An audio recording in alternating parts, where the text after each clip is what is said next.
So in the last two classes, we discussed regarding adsorption, absorption, types of adsorption, comparison of physical adsorption and chemical adsorption, characteristics of adsorption, factors affecting adsorption. All those we discussed in the previous two classes. Now, so we are going to discuss about applications of adsorption. Means this adsorption phenomenon where we can use either in our daily life or commercial purpose. What are the applications of physical adsorption? The first one is production of high vacuum. Generally, by using vacuum pump, we can reduce the pressure up to 10 power minus 4 to 10 power minus 6 pascals. But a high vacuum cannot be produced by using vacuum pump.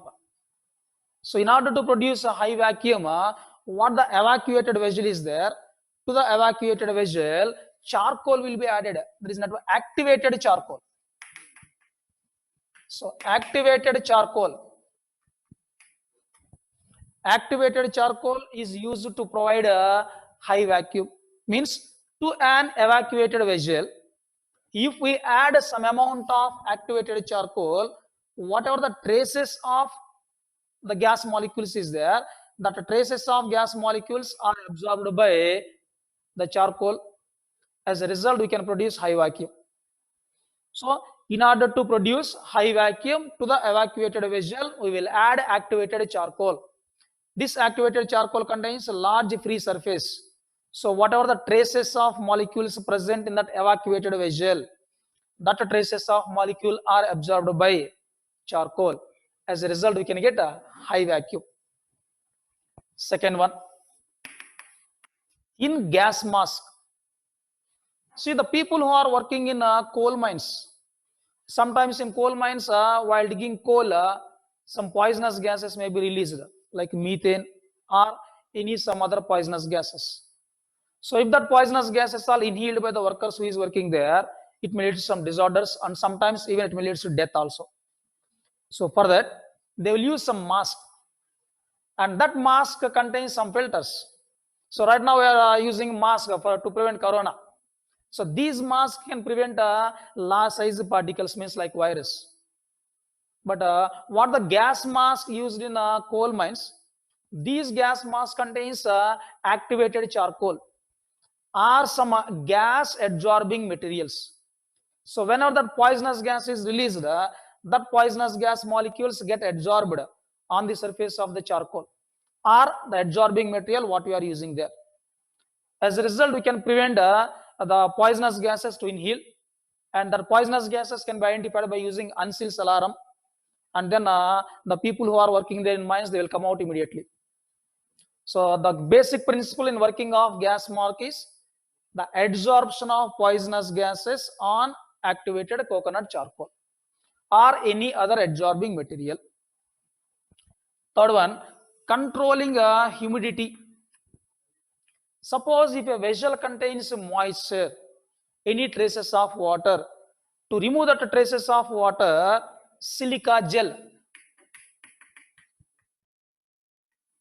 Silica gel is commonly used for controlling humidity.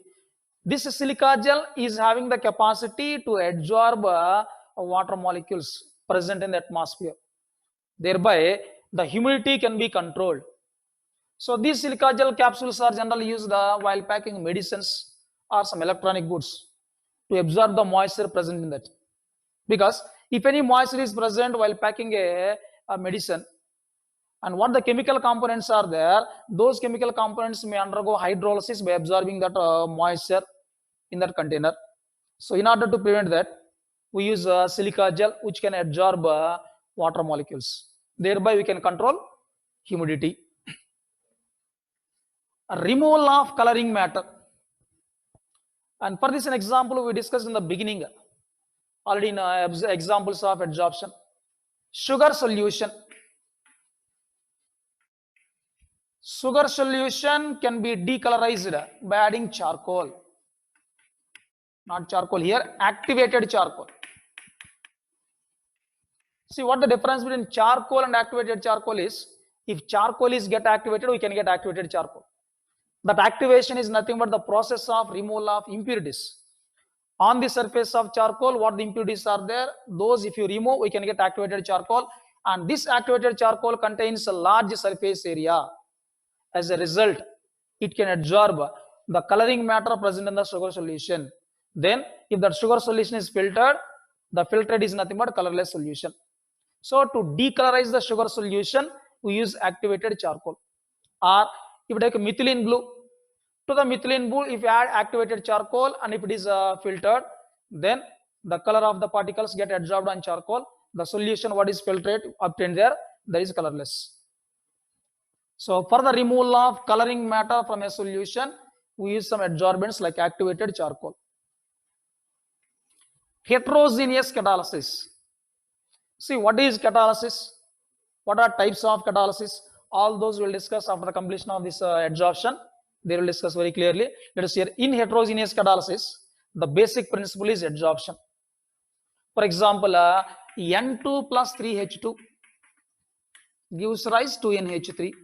This is the manufacture of ammonia by Haber process. Here we use iron as catalyst. Here reactants are gases. Catalyst is solid. Reactants and catalyst are present in different states. That is called as heterogeneous catalysis. So in heterogeneous catalysis, as adsorbent, we use solids, metals or metal oxides. Here the basic principle is the reactant gases get adsorbed on the surface of iron. Thereby the reaction between nitrogen and hydrogen takes place to form ammonia. So in heterogeneous catalysis, the basic principle involved is adsorption of gases on the surface of solid. Separation of noble gases.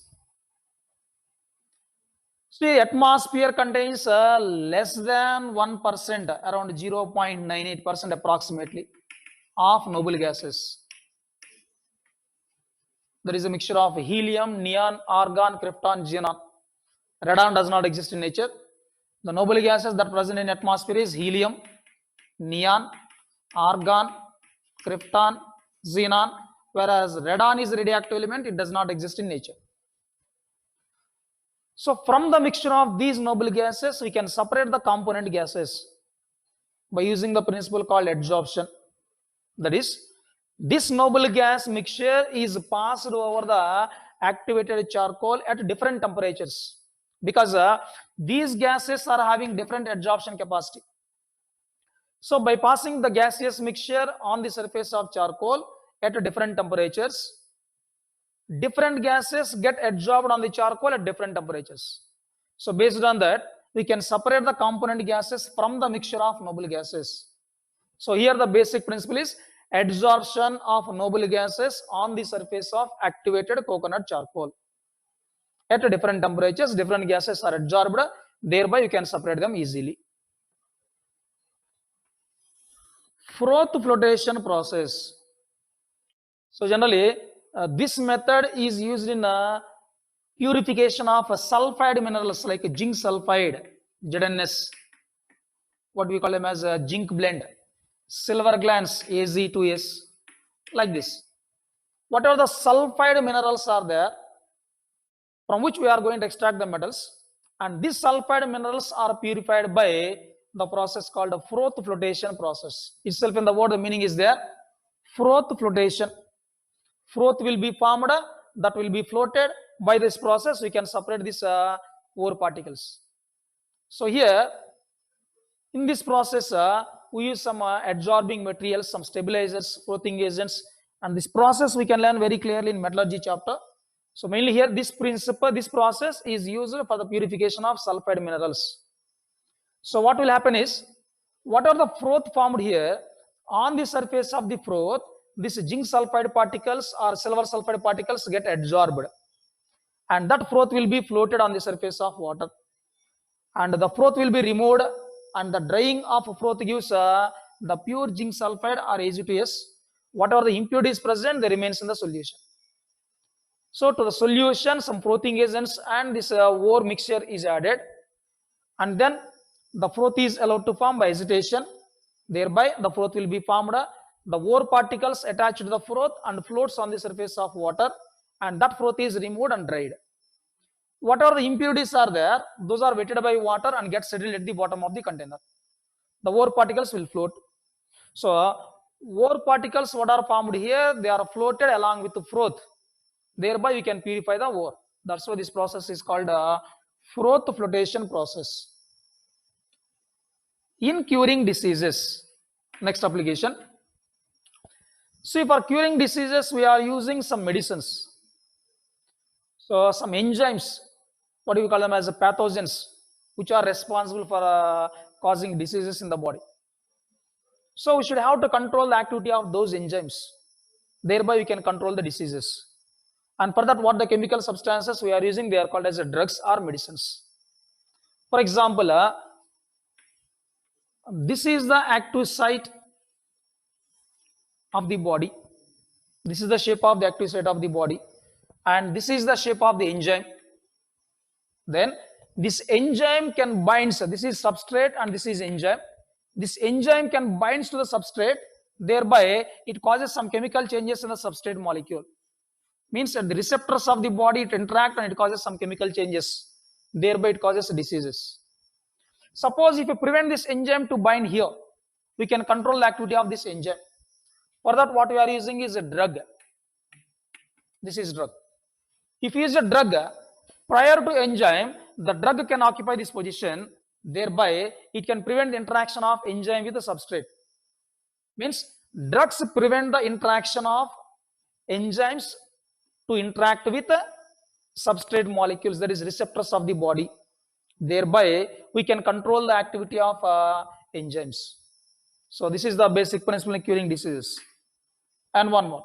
Otherwise, what the drug we are using here, one more process is there. What the drug we are using here, these drugs get absorbed on the surface of enzymes. Thereby the activity of enzymes can be blocked. Thereby we can control the disease. So in the curing of diseases, the basic principle is the drugs whatever we are using, those drugs can absorb on the surface of enzyme, or they can absorb at the active site of substrate. Thereby we can prevent the interaction of enzyme with receptor sites of the body. Thereby we can control the diseases.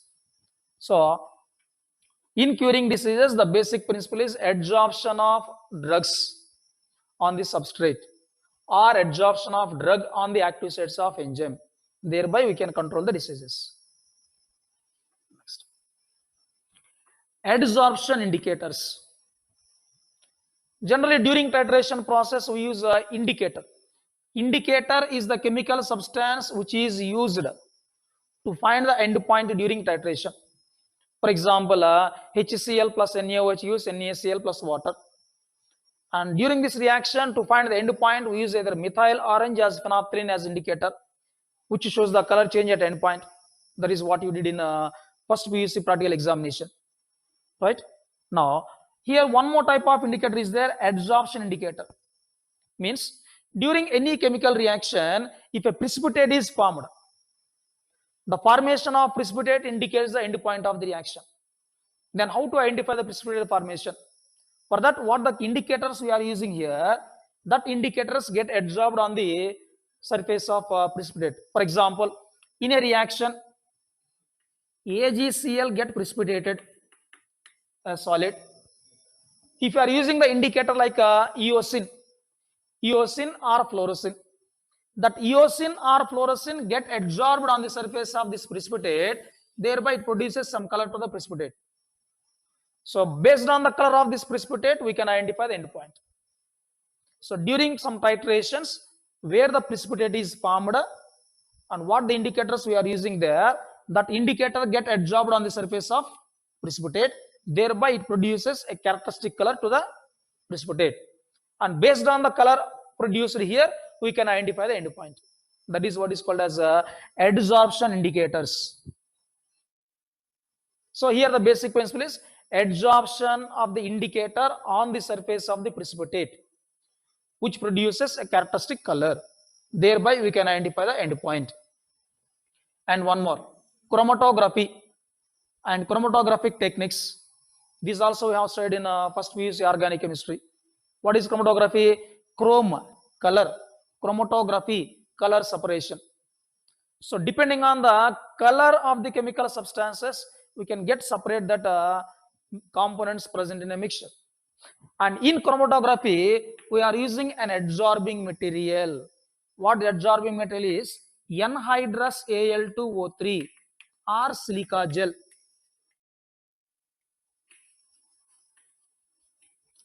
Anhydrous alumina, that is Al2O3, or silica gel, SiO2. And these two are generally used as adsorbing materials in chromatographic techniques. So when the mixture of organic compounds is passed through the column of either anhydrous Al2O3 or silica gel, then different components get adsorbed at different regions. For example, this is the column of silica gel, which contains silica gel here. If we pass some mixture of the components A and B, then one component get adsorbed here. For example, A is adsorbed here and B is get adsorbed here, because adsorption capacity of different components is different. So different compounds can be adsorbed at different regions. So thereby we can separate the component A and B. So in chromatography, the basic principle is adsorption of the components over either anhydrous Al2O3 or over silica gel. Thereby we can separate the components present in a mixture. So this is chromatographic techniques. So in all these applications, whatever we discussed here, the basic principle is nothing but adsorption. Adsorption of component on the surface of an adsorbent. These are all applications of adsorption. So this is regarding the concept of adsorption. Okay. So from this concept, you are getting a 2 marks question. In this, most preferably they are asking physical adsorption and chemical adsorption differences. That is the most important concept here. And next, we'll go for the second part of this topic chapter. That is nothing but catalysis.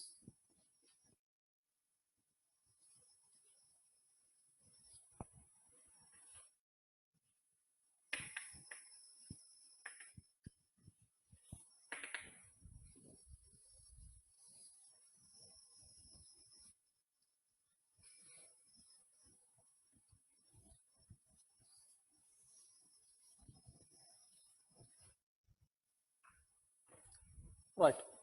So come to the second topic here, catalysis. So from this topic also you can get a 1 mark question or 2 marks. Mostly they are asking a 2 marks question from this part also. So what is a catalyst? Catalyst and catalysis. A simple example first I'll explain here. KClO3, nothing but a potassium chlorate. This potassium chlorate on strong heating at a temperature of nearly 380 degrees Celsius to 650 degrees Celsius. Then this KClO3 decomposes to give KCl and oxygen. Just balance this equation. This is the equation. So potassium chlorate on strong heating at a temperature of 380 to 650 degrees Celsius, it decomposes to give KCl and oxygen. Now, I will carry out the same reaction by adding a small amount of manganese dioxide, KClO3, manganese dioxide, MnO2, and the temperature I will maintain at 200 to 400 degrees Celsius or up to 450. Then this KClO3 decomposes to give KCl plus oxygen. Now here if you observe, both equations are exactly same. What is the difference in these two equations? Here we will not use any catalyst here. Here we have used a catalyst, manganese dioxide, which is a black powder. The conditions required for the reaction, if you observe, here it requires 380 to 650 degrees Celsius. A high temperature is required. But when I have used a catalyst here, manganese dioxide, the temperature is decreased. That means what is the role of this manganese dioxide here? This manganese dioxide increases the rate of decomposition of KClO3. But here, the manganese dioxide is not involving in the reaction. Means without involving in the reaction, it increases the rate of reaction. In some cases, the rate of reaction also may be decreased. So, the chemical substances which are added to the reaction mixture in order to alter the rate of reaction may be increased or may be decreased. That is called as a catalyst. So, catalyst is the chemical substance which is added to reaction mixture in small amounts in order to alter the rate of reaction. That is called as catalyst. And this overall process of altering the rate of reaction is called as catalysis. So catalyst is a chemical substance which alters the rate of reaction. And this process of altering the rate of reaction by using a catalyst is nothing but called as catalysis. And what about characteristics of catalyst? How it can alter? Let us see the characteristics of catalyst. The first one. Suppose here in this reaction, the catalyst is not involved in the reaction. But in some cases, the catalyst may be involved in the reaction. Whether catalyst participates or may not participate in the reaction, but at the end of the reaction, the catalyst remains the same in its composition as well as amount. So, catalyst remains same in composition and mass. There is no change in the composition or mass of the catalyst in the reaction. It may or may not participate. The catalyst may or may not participate.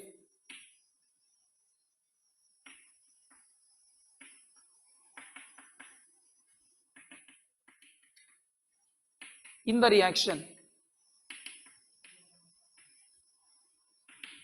But at the end of the reaction, the composition of catalyst should be remain same, including its mass. Next, how much amount of catalyst is required? For example, I want to convert 100 liters of milk to curd.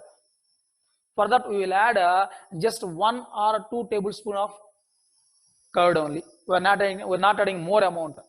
Means for the conversion of a large amount of reactant to product, just we are using a small amount of catalyst. Now, for carrying out this reaction, just a pinch of manganese dioxide is enough. A small amount of catalyst can convert a large amount of reactant to products. So, small amount is required. Small amount of catalyst required. So, a small amount of catalyst is required for the conversion of a large amount of reactants to products.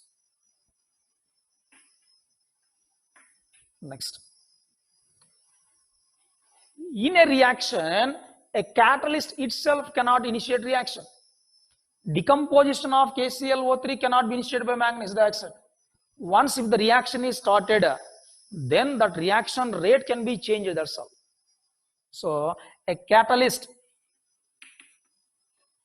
cannot initiate the reaction.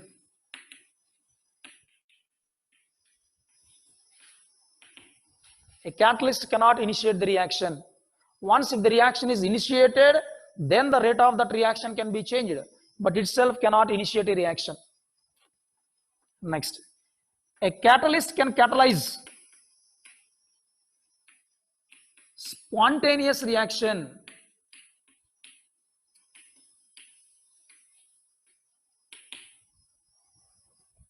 Or what is called as a feasible reaction.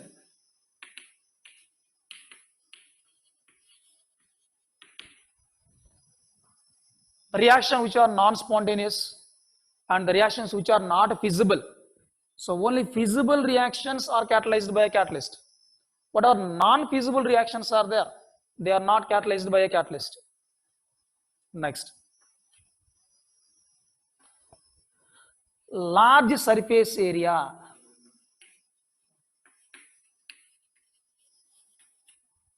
If the surface area of the catalyst is more, then activity of the catalyst is more. That means the catalyst should be in powdered state. If the catalyst is present in powder state, then activity of the catalyst is more. Next, optimum temperature.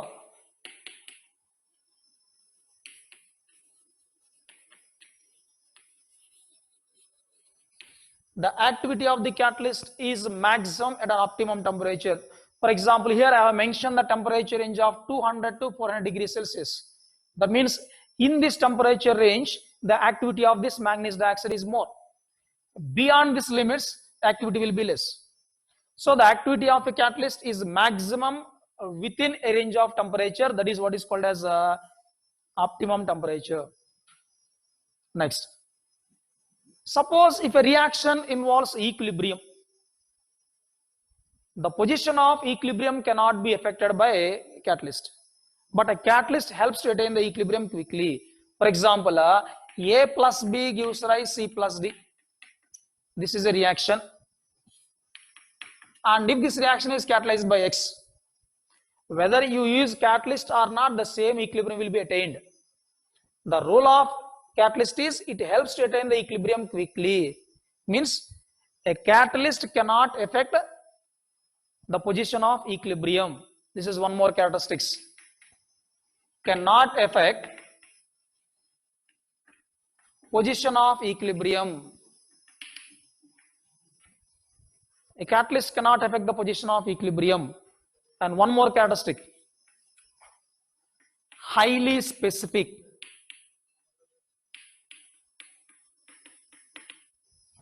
The activity of the catalyst is highly specific. That means for a particular reaction, a suitable catalyst is required. Other than that, if you use some other catalyst, the process cannot be carried out. For example, in the manufacture of ammonia, I'll take one more example here. N2 plus 3H2 gives rise to NH3. What the catalyst we used here? Iron as catalyst. Suppose instead of using iron as a catalyst, if I use some copper metal as catalyst, then the process cannot be carried out. The process cannot take place. So, because the reactant has to adsorb on the surface of catalyst to the minimum extent, means by forming bonds, then only the process can take place. So here if you use copper, on the surface of copper, these reactants may or may not adsorb by chemical adsorption. That means this may or may not carry out this reaction. So now this is not suitable, only iron is suitable here. Means for a particular reaction, we should use a particular catalyst. Other than that, if you use any other catalyst, then the process cannot be carried out. So that means the activity of the catalyst is highly specific in nature. These are some characteristic properties of the catalyst. Let us see once again all this. Catalyst means the chemical substance which is used to alter the rate of reaction, and this process of altering the rate of reaction by using a catalyst is called as catalysis. This is an example what I gave here. Decomposition of KClO3 catalyzed by manganese dioxide. If you are using a catalyst, the required temperature decreases. That means rate of reaction can be increased in the presence of a catalyst. Then what are the characteristic properties of catalyst? Let us see one by one. A catalyst remains the same in its composition and mass. Means a catalyst may or may not participate in a chemical reaction.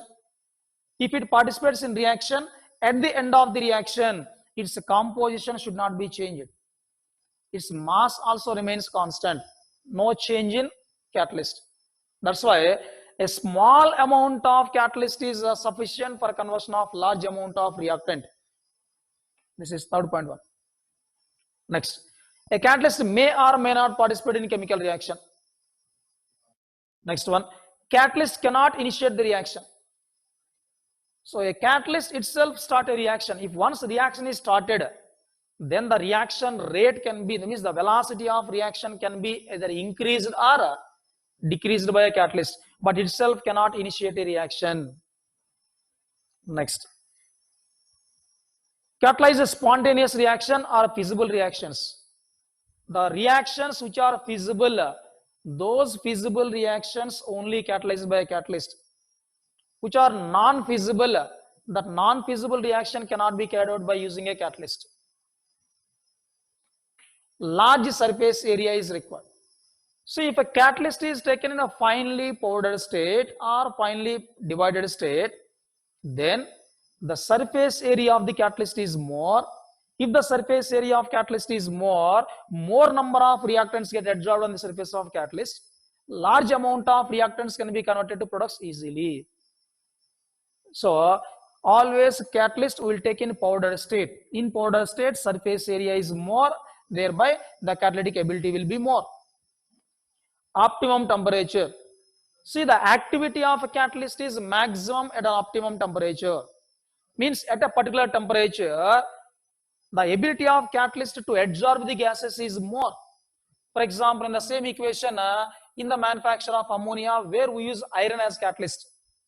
So we will maintain a temperature of 773 Kelvin here. Means at 773 Kelvin temperature, nitrogen and hydrogen get absorbed on the surface of iron more effectively.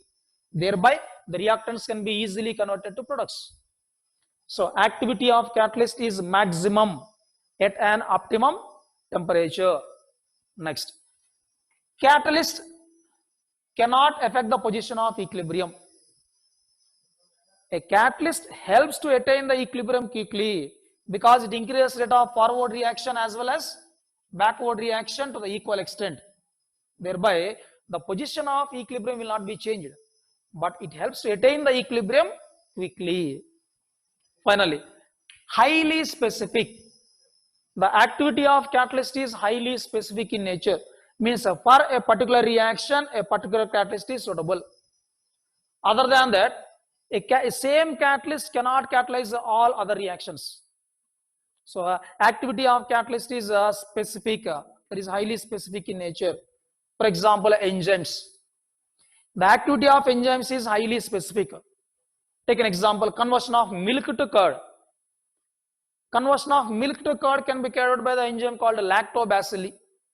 Other than lactobacilli, if I use invertase, J-mesh or diastase, like this, some other enzymes, milk can be converted to curd? No, not possible. So milk converted to curd by lactobacilli, not by invertase, J-mesh or diastase. Means the activity of the catalyst is highly specific in nature. This is regarding characteristics of catalyst. And then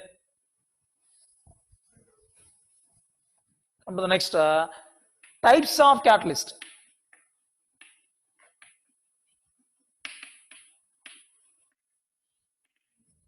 So depending on the working or depending on the nature of the catalyst, these catalysts are mainly classified into two types.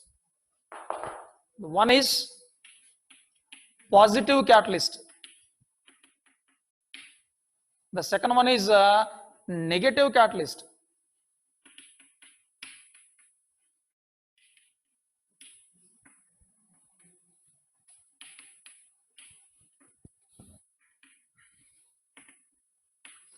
Positive catalyst and negative catalyst.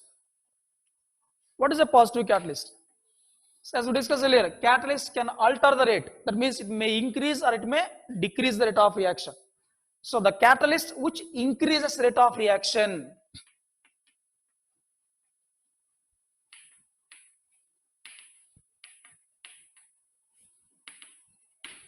the catalyst which increases rate of reaction is called a positive catalyst, whereas the catalyst which decreases rate of reaction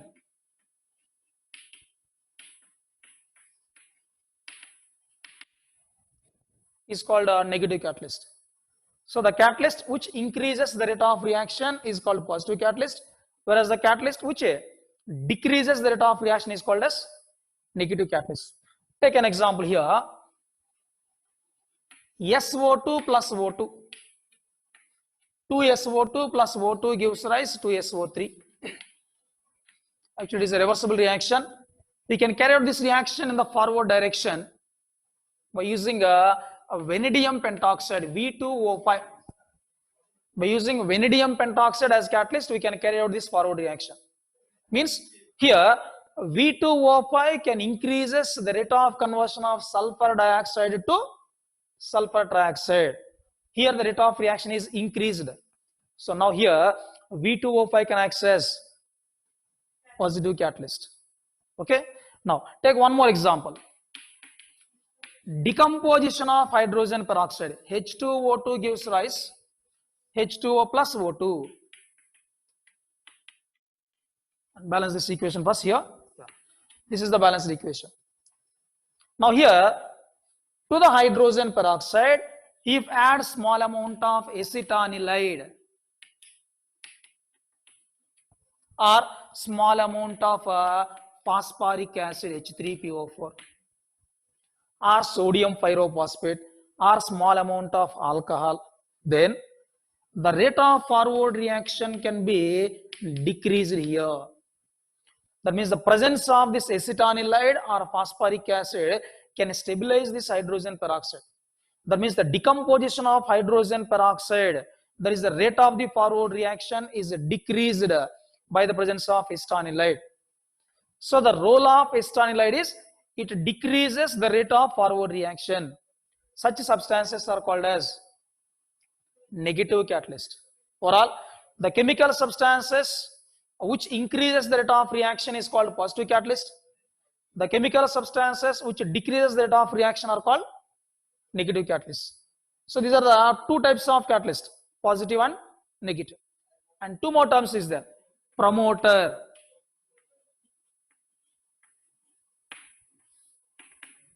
And one more is a poison. Simply called as a catalytic promoter and catalytic poison. Take an example here. Come to this example only. Conversion of sulfur dioxide to sulfur trioxide. Here,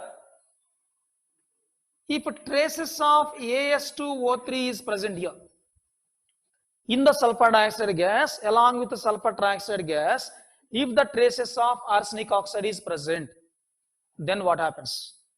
Then this arsenic oxide can decrease the activity of this V2O5 by blocking the active sites.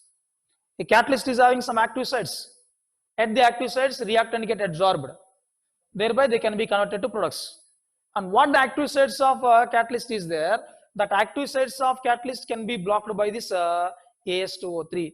Thereby, the activity of the catalyst is decreased. If the activity of the catalyst is decreased, automatically rate of forward reaction also decreases. Means indirectly, this substance decreases the rate of the forward reaction by decreasing activity of catalyst. Such compounds are called as poisons. So in the manufacture of sulfuric acid, the presence of arsenic oxide can act as catalytic poison. AS2O3 acts as catalytic poison. Similarly, if you take the manufacture of ammonia by Haber process, there the presence of traces of carbon monoxide or hydrogen sulfide, they can act as catalytic poisons. What is promoter? Take an example here. N2 plus 3H2 gives rise to NH3. This is the manufacture of ammonia by Haber process. Here, what the catalyst we used here? Iron metal as the catalyst. Powdered iron metal as catalyst we used. Now, along with the iron, if you take a small amount of molybdenum, then the rate of forward reaction can be further increased. Means here, the role of molybdenum is, this molybdenum can increase the activity of iron. Thereby, the catalytic activity of iron will be increased. Thereby, large amount of reactants are converted to products. So, like this, the chemical substances which increases the activity of the catalyst are called as promoters. These promoters increases activity of catalyst. Let us see once all this. Catalyst. Catalyst is the chemical substance which alters the rate of reaction And this process of altering the rate of reaction is called catalysis. Types of catalyst. There are two types of catalyst. One is called positive catalyst, one more is negative catalyst. A positive catalyst can increase the rate of reaction, whereas a negative catalyst can decrease the rate of reaction. Catalytic promoter. These are the chemical substances which increases activity of catalyst. These will not directly increase the rate of reaction. These will activate the these will increase the activity of catalyst, thereby rate of reaction increases. Poisons. These are the chemical substances which decreases the activity of catalyst, are called as poisons. In the manufacture of sulfuric acid by contact process, arsenic oxide acts as a poison for the catalyst V2O5. In the manufacture of ammonia by Haber process, molybdenum acts as a promoter for iron. Whereas in the same process, traces of hydrogen sulfide and carbon monoxide can act as a poison for iron. So this is regarding the basic terms in catalysis. Now, come to the next one, types of catalysis.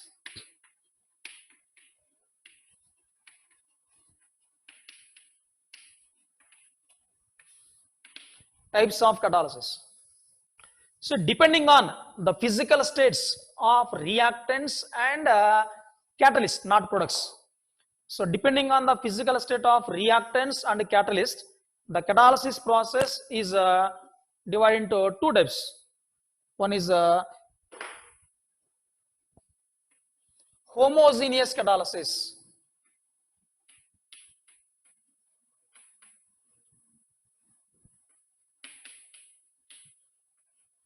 Homogeneous catalysis, and the second one is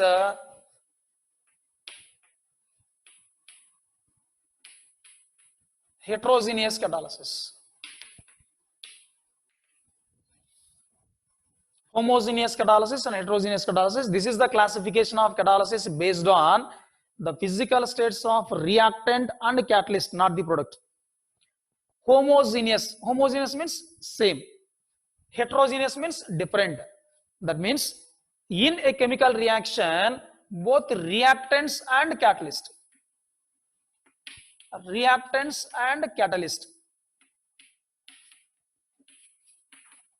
are in a same phase, means the same physical state.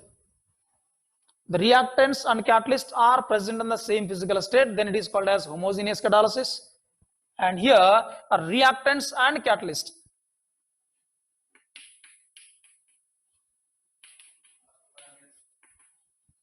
are in different phases.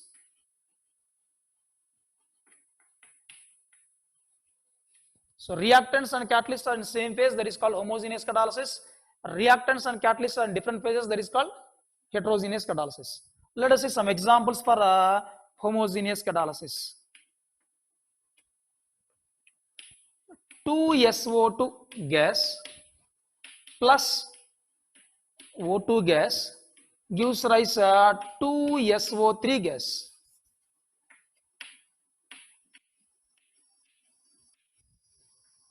Here we use nitric oxide as catalyst, NO. Nitric oxide is a gas. Sulfur dioxide gas, oxygen gas, both reactants are gases, and catalyst is also gas. All reactants and catalysts are in the same phase. This is an example of homogeneous catalysis. This is nothing but a manufacture of sulfuric acid by chamber process. In chamber process, we will use sulfuric acid, we will prepare sulfuric acid. There the basic reaction, that means the major reaction involved in the process is this one. There we use nitric oxide as catalyst. One more, ester hydrolysis.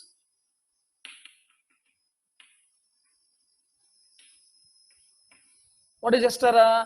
RCOOR dash, or otherwise RCOOR. If ester, this is in liquid state, plus water is in liquid state, and this reaction is carried out by H plus ions, aqueous. There is a traces of acid can act as catalyst here, and this ester on hydrolysis we can get a RCOOH plus R dash OH. aqueous and aqueous. If you observe here, both ester, water as well as H plus ions all in liquid state only.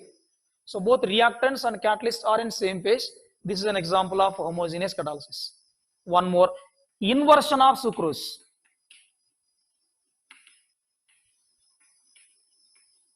And this is also just termed as hydrolysis of sucrose. Either hydrolysis or inversion of sucrose, both mean same. What is the molecular formula of sucrose? C12, H22, O11. This is in liquid state when dissolved in water, plus H2O. Water is liquid, and this reaction is also catalyzed by H plus ions by adding mineral acids, nothing but dilute HCl or H2SO4. Then this sucrose undergo hydrolysis to give glucose, C6H12O6 plus C6H12O6, all in liquid state. Now here in this reaction also, both reactants and catalysts are in the same phase. All are in liquid state only. This is an example of homogeneous catalysis. So in homogeneous catalysis, all reactants and catalysts are present in the same physical state. That may be either gases or liquids, not solids. Two solids cannot react directly in the presence of a third solid substance. So in homogeneous catalysis, the reactants and catalysts should be either in gaseous state or in a liquid state. So these are some examples for homogeneous catalysis. Manufacture of sulfuric acid by chamber process, ester hydrolysis, and one more is inversion of sucrose. Now come to examples of heterogeneous catalysis. Let us see the examples of heterogeneous catalysis now.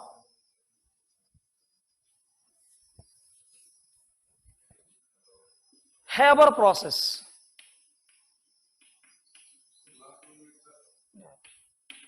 Haber process. This is used for the manufacture of ammonia. Nitrogen gas plus hydrogen gas in the presence of iron solid as catalyst and molybdenum solid as promoter gives 2 moles of ammonia. Now if you observe here, reactant is in gaseous phase whereas catalyst is in solid phase. Reactants and catalysts are in different phases. This is an example of heterogeneous catalysis. One more, contact process. And this contact process is used for the manufacture of sulfuric acid. This is nothing but 2SO2 gas plus O2 gas gives rise to 2SO3 gas. And here we use V2O5, means vanadium pentoxide solid as catalyst. Here also reactants are in gaseous phase and catalyst is in solid phase. So both reactants and catalysts are in different phases. It is an example of heterogeneous catalysis. And finally, Ostwald process.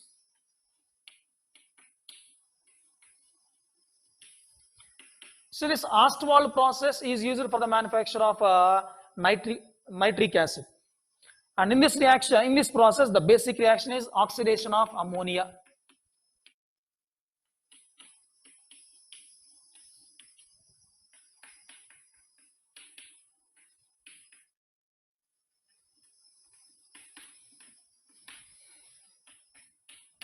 So here ammonia is a gas, oxygen is a gas, whereas platinum is solid.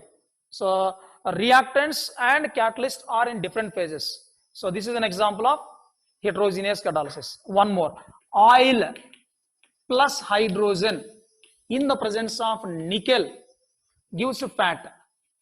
This is what is called as a hydrogenation of oils. Nothing but a conversion of oils to fats. Oil is in liquid state, hydrogen is in gaseous state, nickel is in solid state. All three different physical states are there.